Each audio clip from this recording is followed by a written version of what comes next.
Hello friends, ಎಲ್ಲರೂ ಹೇಗಿದ್ದೀರಾ? ಚೆನ್ನಾಗಿದ್ದೀರಾ ಅಂದ್ಕೊಂಡಿದ್ದೀನಿ. ಈ ವಿಡಿಯೋದಲ್ಲಿ ಚಿಕನ್ ಫ್ರೈ ಅಥವಾ ಪೆಪ್ಪರ್ ಚಿಕನ್ ಫ್ರೈ ಮಾಡೋದು ಹೇಗೆ ಅಂತ ನೋಡೋಣ ಬನ್ನಿ. ಇಲ್ಲಿ ಒಂದು ಪ್ಯಾನ್ ಇಟ್ಕೊಂಡು 2-3 ಟೇಬಲ್ ಸ್ಪೂನ್ ಆಯಿಲ್ ಹಾಕ್ಕೊಂಡು ಅರ್ಧ kg ಚಿಕನ್ ಚೆನ್ನಾಗಿ ತೊಳೆದಿಟ್ಕೊಂಡಿರೋದನ್ನ ಹಾಕಿ ಫ್ರೈ ಮಾಡ್ತಿದ್ದೀನಿ. ಈ ಟೈಮಲ್ಲಿ 1 ಟೇಬಲ್ ಸ್ಪೂನ್ ಸಾಲ್ಟ್ ಹಾಕಿ ಮಿಕ್ಸ್ ಮಾಡ್ಕೋಬೇಕು. ಈ ಟೈಮಲ್ಲಿ ಸಾಲ್ಟ್ ಹಾಕೋದ್ರಿಂದ ಚಿಕನ್ಗೆ ಉಪ್ಪಿನಾಂಶ ಎಲ್ಲ ಚೆನ್ನಾಗಿ ಹಿಡ್ಕೊಳ್ಳುತ್ತೆ, ಇಲ್ಲಾಂದರೆ ಸಪ್ಪೆ ಸಪ್ಪೆ ಅನಿಸುತ್ತೆ. ಅದಕ್ಕೆ ಈ ಟೈಮಲ್ಲೇ ಹಾಕೋತಿದ್ದೀನಿ.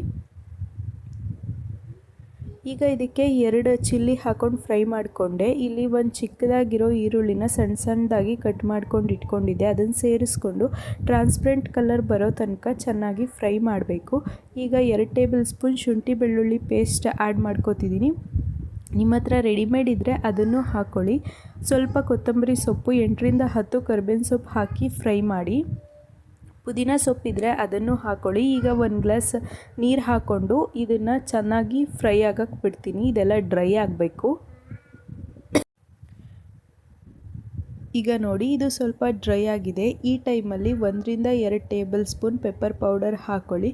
ನಿಮಗೇನಾದರೂ ಖಾರ ಜಾಸ್ತಿ ಬೇಕಿದ್ದರೆ 1 ಟೇಬಲ್ ಸ್ಪೂನ್ ಎಕ್ಸ್ಟ್ರಾ ಹಾಕ್ಕೊಳ್ಳಿ. ಇದನ್ನು ಒಂದು 5 ಮಿನಿಟ್ಸ್ ಫ್ರೈ ಮಾಡಿದ್ರೆ pepper chicken fry ready to serve. ಇದನ್ನು ರಸಮ್, ಅನ್ನದ ಜೊತೆ ಸೈಡ್ ಡಿಶ್ ಆಗಿ ಯೂಸ್ ಮಾಡ್ಬೋದು ಅಥವಾ ಚಪಾತಿ ಜೊತೆ ಸರ್ವ್ ಮಾಡ್ಬೋದು. ತುಂಬ ಚೆನ್ನಾಗಿರುತ್ತೆ. ಒಂದು ಸಲ ಟ್ರೈ ಮಾಡಿ ನೋಡಿ. Thank you so much.